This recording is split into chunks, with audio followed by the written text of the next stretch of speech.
Olá, o meu nome é Lara Tedesco Zumerli e eu sou a sua professora de Física por um dia. Hoje estudaremos máquinas térmicas.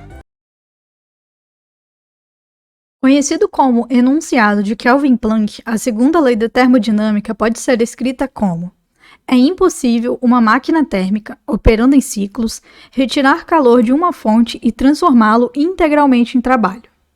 O que isso quer nos dizer é que o calor é uma forma de energia que nunca pode ser integralmente aproveitada. Parte dela sempre se perde. Vocês devem estar se perguntando: o que é uma máquina térmica? Uma máquina térmica é qualquer dispositivo que converta energia interna em trabalho mecânico. A ideia por trás de toda máquina térmica, seja ela a vapor, combustão interna ou a motor a jato, é que o trabalho mecânico pode ser obtido somente quando o calor flui de uma temperatura alta para uma temperatura baixa. Essas máquinas funcionam em ciclos, ou seja, executam etapas que se repetem periodicamente. Nessa imagem, vemos o diagrama de fluxo de uma máquina térmica. O retângulo superior representa a fonte quente, o círculo central a máquina térmica, enquanto o retângulo inferior a fonte fria. As setas indicam o sentido do fluxo de calor e de trabalho realizado. Vemos que parte do calor cedido Q1 pela fonte quente é transformado em trabalho pela máquina, enquanto outra parte é cedido para a fonte fria.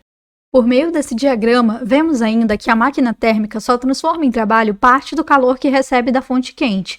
Outra parte ela cede para a fonte fria, ou seja, o rendimento de uma máquina térmica é sempre inferior a 100%. Isso ocorre devido à segunda lei da termodinâmica. Chamamos de trabalho a porção de energia que uma máquina térmica foi capaz de converter em energia mecânica. Tal quantidade de energia pode ser calculada diretamente pela diferença entre a quantidade de calor que a máquina absorve de uma fonte quente pela quantidade de calor que a máquina dissipa para o meio externo, que é comumente chamado de fonte fria. As máquinas constituíram o ponto focal da Revolução Industrial durante o final do século XIX e início do século XX.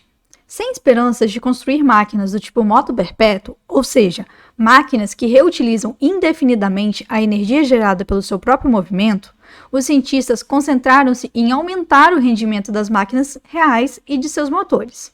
O rendimento, representado pela letra grega eta de um sistema mecânico, é a razão entre a potência útil, PU, fornecida pelo sistema, e a potência total, PT, fornecida ao sistema. Podemos associar a potência útil ao trabalho produzido pela máquina térmica e a potência total pelo calor fornecido à máquina térmica pela fonte quente. Essa expressão deixa claro que o rendimento da máquina térmica é sempre menor que 1, ou seja, 100%. Antes dos cientistas compreenderem a segunda lei, muitas pessoas achavam que uma máquina térmica que envolvesse em sua operação muito pouco atrito poderia converter quase toda a energia térmica fornecida em trabalho útil. Mas isso não é verdade. Em 1824, o engenheiro francês Nicolas Carnot analisou o funcionamento das máquinas térmicas e concluiu que se o rendimento era sempre limitado a ser menor que 1, deverá, portanto, haver um rendimento máximo a ser atingido. Ele demonstrou, teoricamente, que existe uma sequência específica de transformações, um ciclo especial, em que uma máquina térmica obtém o máximo de rendimento. Esse ciclo passou, por sua vez, a ser chamado de ciclo de Carnot. A máquina que desenvolve ou trabalha seguindo esse ciclo é a máquina ideal, também chamada de máquina de Carnot. Nessa figura está representado o ciclo de Carnot.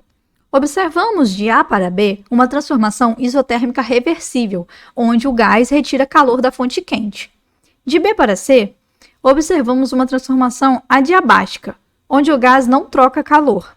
Enquanto na transformação de C para D, temos outra transformação isotérmica reversível, onde o gás rejeita calor para a fonte fria.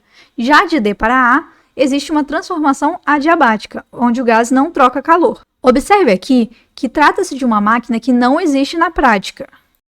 Em uma máquina de Carnot, existem apenas duas transferências de energia reversíveis na forma de calor. Como mostra a figura, a quantidade de calor Q1 absorvida pelo gás à temperatura constante T1, que, depois de uma transformação adiabática, cede a quantidade Q2 à temperatura constante T2, pode-se demonstrar que a razão entre essas quantidades de calor é dada em módulo pela expressão. A partir dessa expressão, podemos substituí-la na fórmula de rendimento para obter a seguinte equação. Como esse rendimento da máquina térmica ideal, podemos concluir que, embora o rendimento cresça à medida que a razão entre T2 e T1 diminui, ele nunca será 100%. Observe no gráfico. Vemos, então, que não existe uma série de processos cujo único resultado seja a conversão total de trabalho em energia contida numa fonte de calor.